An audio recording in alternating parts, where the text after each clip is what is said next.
Hola, ¿qué tal? Buenas tardes, ¿cómo están?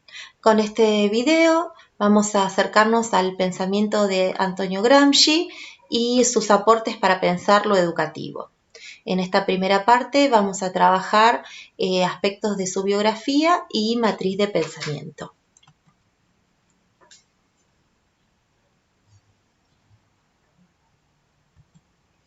Gramsci nace en una isla del sur de Italia en 1891. Va a tener una infancia muy difícil por problemáticas económicas de su familia y por problemáticas de salud que él también va a tener. Desde muy joven, desde niño, prácticamente se vio obligado a trabajar para ayudar en su familia, al sostenimiento de su familia. Ya de joven se traslada a Turín, que es una gran ciudad industrial en el norte de Italia, para seguir sus estudios universitarios. Si bien no los va a terminar, en la universidad se va a contactar y va a, digamos, absorber todo el pensamiento socialista y marxista de la época. Es así que en 1913 se va a unir al Partido Socialista Italiano, va a trabajar como periodista y en 1919 va a fundar un periódico que se va a llamar El Orden Nuevo en la ciudad de Turín y para difundir estas ideas del socialismo. En 1920 y 21 y en el 20 y 21 va a participar activamente en lo que se llamó el movimiento de consejos de fábrica en el Bienio Rosso. El Bienio Rosso es un levantamiento popular obrero que se va a dar en Italia, en las ciudades industriales, en las que los obreros van a partir de sus huelgas, van a tomar las fábricas y van a organizarse en estos consejos. Este levantamiento, esta revuelta obrera es, digamos, producto de la influencia de lo que en 1917 fue la Revolución Rusa, la primera revolución obrera del mundo, cuyas ideas se van a desparramar, podemos decir, por todo el mundo y van a generar oleadas de huelgas y de levantamientos en todas partes. En la Argentina esto también se ve, justamente las más grandes huelgas del siglo XX en la Argentina se van a dar también en los años 20, 21 y 22, como por ejemplo la Patagonia Rebelde. Si ustedes ven las fotos que yo les puse acá, son fotos del Bienio Rosso, Bienio Rojo quiere decir en castellano, en donde se ven a los obreros tomando las fábricas, ¿no? Ahí están armados, es decir, que los enfrentamientos y las luchas con la policía y con los patrones eran importantes. Bueno, en esta imagen tenemos una gran asamblea de una fábrica tomada. En estos consejos los obreros se reunían y tomaban decisiones y planificaban, digamos, cómo llevar esta revolución adelante. Antonio Gramsci fue partícipe de este movimiento.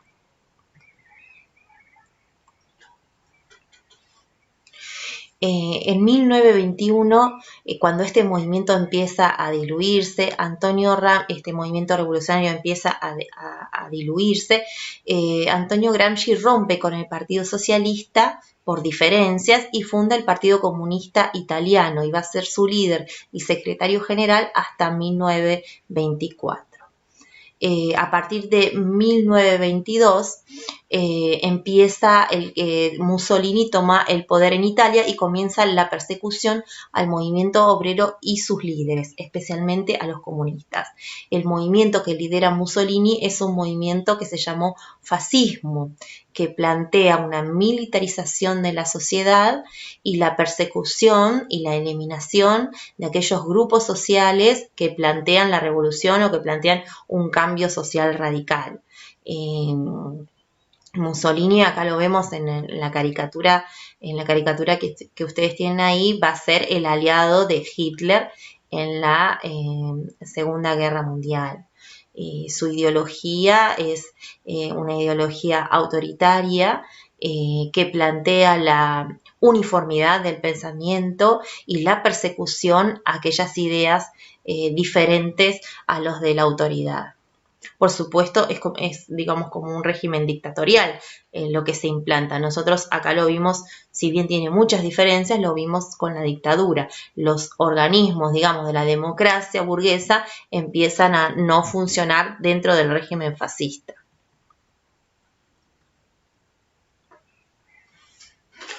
Bueno, acá por ejemplo vemos algunos afiches de propaganda del fascismo que nos pueden servir para entender cómo era este régimen político. Por un lado, un afiche que dice defienda, lo vemos a Italia como un niño llorando, que está en peligro por la acechanza de los comunistas, los judíos y los islamistas. Este tipo de regímenes plantean ideologías muy racistas en las que los enemigos siempre son vistos como chivos expiatorios y son enemigos externos que deben ser eliminados.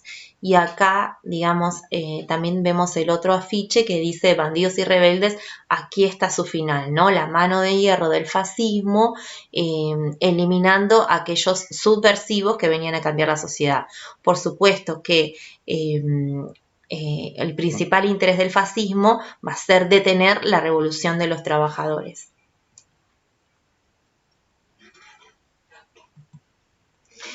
En 1926, Gramsci va a ser arrestado por el régimen fascista de Mussolini. Muchos le dicen que se exilie, que se tiene que ir, porque ya en ese momento era una figura muy importante, tanto política como científicamente, pero él dice que no se va a ir, que se queda a luchar en su país, en su tierra.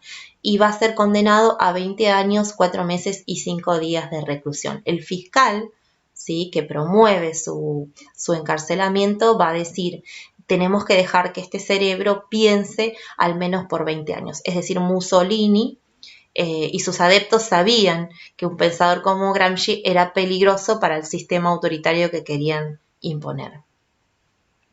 Después de varios años en la cárcel, viviendo en condiciones infrahumanas, y a través de muchos petitorios y de insistencias, logra que le den materiales para escribir y comienza su gran obra que se llamó Cuadernos de la cárcel. En 1933 enferma gravemente y 2 años después muere. Me encantó este dibujo, ¿no?, que se lo ve ahí escribiendo.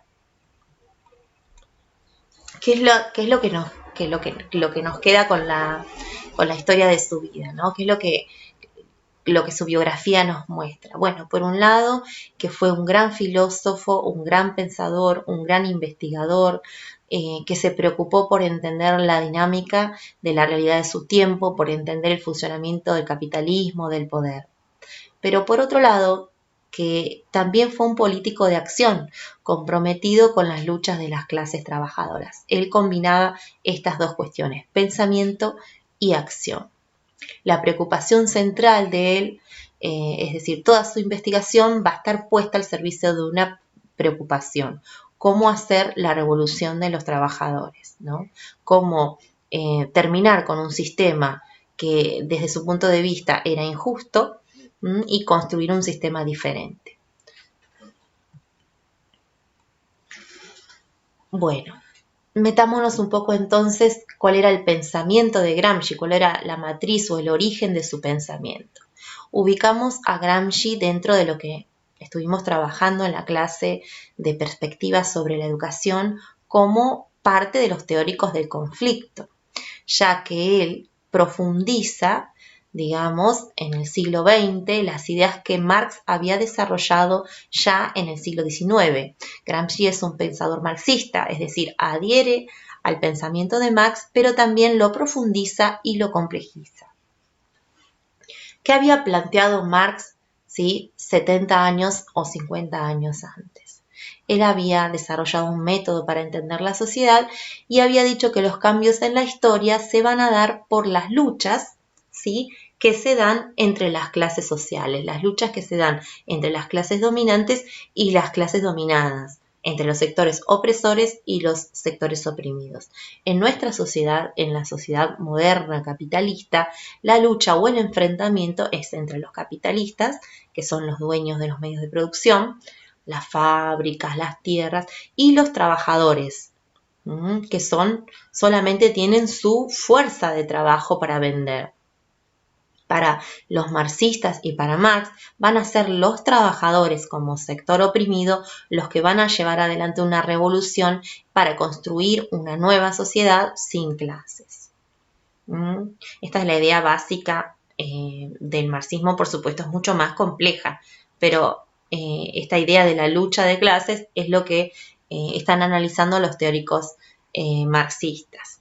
Bueno, acá les puse un mural que si ustedes los pueden ver con detenimiento, es de un artista muy conocido, un artista mexicano, Diego de Rivera, ya fallecido, que pintaba en grandes paredes, ¿no? Estos espectaculares murales.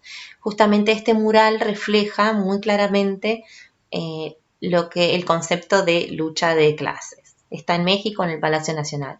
Si ustedes observan, lo vemos arriba, digamos, a Marx con su manifiesto, hablando con obreros, con campesinos, con soldados que representarían al pueblo, y mostrándoles, al fondo se ven, ¿no?, las tierras, las fábricas, lo que serían los medios de producción.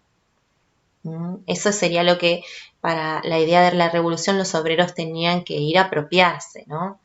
Y por otro lado, abajo vemos a las clases dominantes en esta como una especie de máquina, ¿no?, de hacer dinero, en las que están también sus aliados, los altos militares, las altas jerarquías de la iglesia, los políticos, lo que serían las clases burguesas. Bueno, esta es la base del pensamiento gramsciano. Sin embargo, Gramsci va a tomar esta matriz y la va a profundizar y reformular. Como habíamos dicho, la preocupación de Gramsci fue la revolución obrera. Sin embargo, él vive la derrota de la revolución, porque si bien la revolución triunfó fuertemente en Rusia en 1917, fue derrotada en los países del capitalismo más avanzado, que era donde Marx pensaba que se iba a dar, como en Alemania, Francia, Inglaterra y también en Italia. En Italia y en Alemania no solamente fracasó, sino que sobrevino a esa revuelta obrera un régimen fascista autoritario que desarticuló el movimiento obrero. Este es el contexto en el que escribe Gramsci. Entonces, Gramsci piensa y escribe desde la cárcel, tratando de sacar lecciones de esa derrota. Y ahí profundiza la teoría de la lucha de clase y amplía el conocimiento sobre el funcionamiento del poder en la sociedad capitalista. Hoy Gramsci es considerado uno de los más grandes pensadores del siglo XX. Bueno, este fue el primer video. En el segundo video nos vamos a meter más en profundidad sobre cuáles fueron sus ideas y por qué esas ideas son tan importantes para pensar lo educativo.